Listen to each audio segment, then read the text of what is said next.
NASA भी कांप गया जब अंतरिक्ष में साक्षात दिखे श्री विष्णु। दोस्तों, लगभग 1 साल पहले नासा ने ब्रह्मांड की एक ऐसी तस्वीर निकाली जिसे देखकर नासा के साथ साथ इस दुनिया का हर मनुष्य चौंक गया। अब सवाल ये उठता है कि आखिर उस तस्वीर की सच्चाई क्या थी, किस तरह वो तस्वीर वेद पुराण से जुड़ी हुई है। सबसे पहले आपको भगवान श्री कृष्ण और भगवान विष्णु के बारे में वो बातें जान लेनी चाहिए जो कि आपको जानना बहुत जरूरी है, जिसे आप में से बहुत कम लोग जानते होंगे।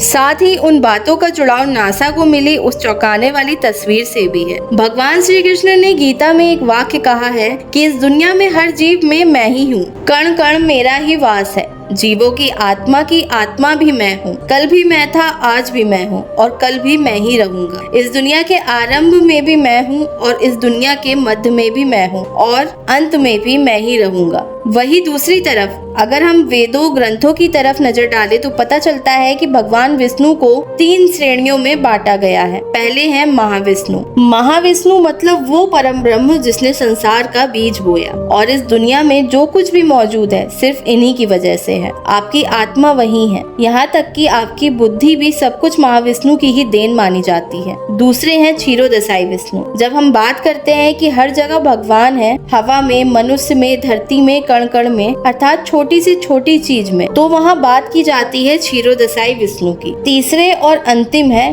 गर्भोदशाई विष्णु, जिनके लिए कहा जाता है कि इन्हीं की नाभि कमल में ब्रह्मा की उत्पत्ति हुई थी और फिर सारी सृष्टि की रचना के बाद खुद भगवान विष्णु ने ही उसे संभालने का कार्यभार उठा लिया था। ऐसे में आपको बहुत से धार्मिक ग्रंथों में क्षीरोदशाई विष्णु की तस्वीर देखने को मिल जाती होगी, जो कि कोई काल्पनिक तस्वीर नहीं है बल्कि वेद पुराणों को समझकर बनाई गई तस्वीर है। इसे ध्यान से देखिए और फिर नासा द्वारा निकाली गई तस्वीर को भी देखिए, जिसे नासा ने मिस्टिक माउंटेन का नाम दिया है। अगर आप इस फोटो को ध्यान से देखेंगे तो इसकी तुलना क्षीरोदशाई विष्णु की तस्वीर से करें, जो कि काल्पनिक नहीं है, तो आप पाएंगे कि नासा की तस्वीर बहुत हद तक भगवान विष्णु के इस रूप से मिलती जुलती है। इतना ही नहीं, इसके बाद फिर से 2 महीने बाद नासा के टेलीस्कोप द्वारा दूसरी तस्वीर खींची गई, जिसे हैंड ऑफ गॉड का नाम दिया गया।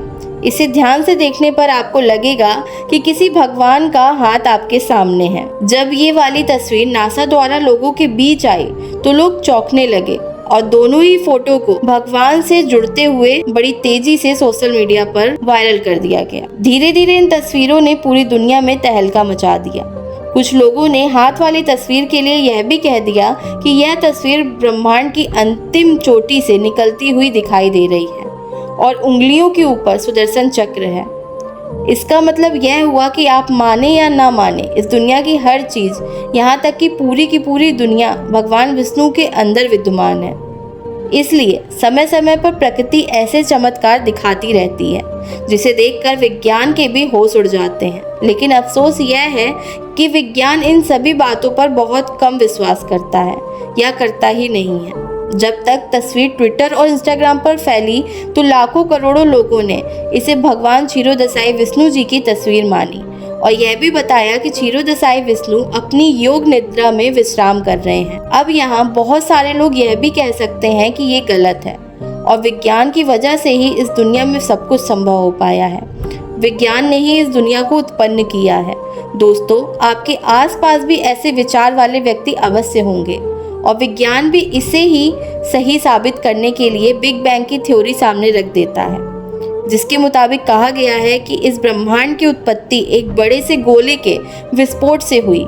तो अब यहाँ यह सवाल उठता है कि वो बहुत बड़ा जो गोला था वो आया कहाँ से? साथ ही हर जीव की मृत्यु क्यों होती है और क्यों नहीं विज्ञान मरे हुए लोगों को जिंदा कर पाता है? ऐसे बहुत से सवाल हैं जिनसे विज्ञान भी पल्ला झाड़ता है और इसलिए कहा जाता है कि जहाँ पर विज्ञान की सोच खत्म होती है वहीं से वेद पुराणों में लिखी हुई बातें शुरू होती हैं। दोस्तों, ऐसी बहुत सी चीजें हैं जिन्हें विज्ञान अब समझ पाया है, लेकिन वेद पुराणों में वे सभी कब की समाप्त हो चुकी हैं। पौराणिक काल की बात करें तो उस समय दुनिया इतनी उन्नत थी कि अपनी ही शक्तियों की मदद से ईश्वर को भी देखा जा सकता था और समझा भी जा सकता था, जिसे विज्ञान के लिए सोचना भी संभव संभव नहीं है। और यहाँ तक कि पहुँचने की बात की तो बात दूर है, विज्ञान से जुड़े हुए कई ऐसे लोग हैं जो ऐसी सकारात्मक शक्तियों पर विश्वास तो करते हैं लेकिन पूरी दुनिया के सामने जाहिर नहीं करते। दोस्तों, इस बारे में आपके क्या विचार हैं हमें कमेंट बॉक्स में जरूर बताएं और ऐसे अन्य वीडियो के लिए हमारे चैनल को सब्सक्राइब करें।